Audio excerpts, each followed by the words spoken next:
None of my achievements has protected me from the years of intense retaliation, dehumanization, and degradation to which my employer, LVMH, has subjected me.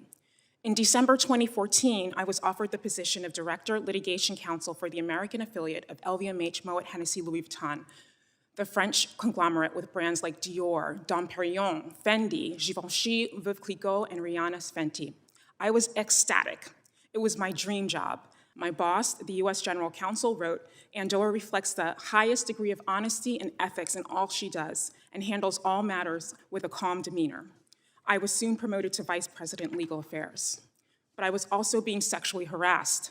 I repeatedly rebuffed his advances, but that had no effect.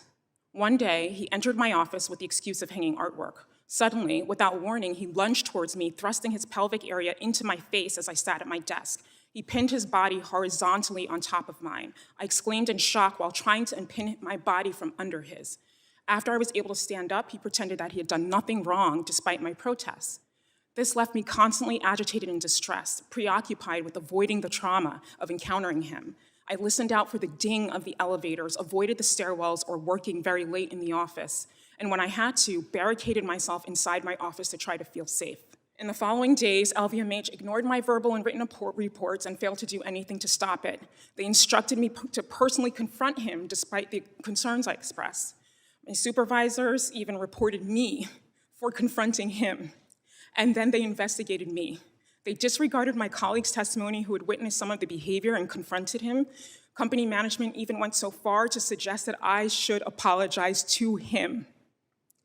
Ultimately, management blames me for misinterpreting the leering, constant attempts to be near me, and the attempted assault, calling it mere flirtation, based on my misunderstanding of French culture, even though Lloyd is American. LVMH promoted Lloyd and publicly announced his promotion to all employees at a company event. LVMH left me with no choice but to file a lawsuit. They immediately tried to force my case into arbitration, threatening my attorneys and jeopardizing my career and my livelihood by seeking sanctions against me personally. The CEO then emailed all employees, essentially calling me a liar, misstating LVMH's knowledge, denying any retaliation, and mischaracterizing the investigators' results.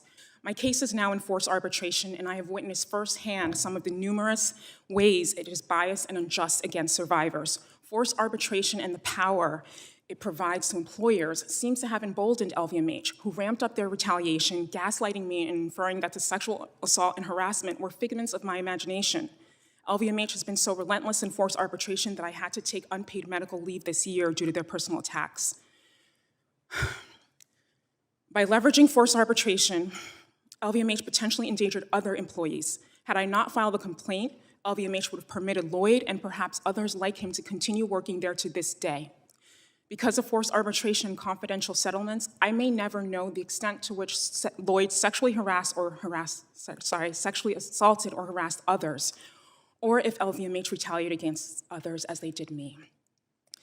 Thank you for unsilencing me today.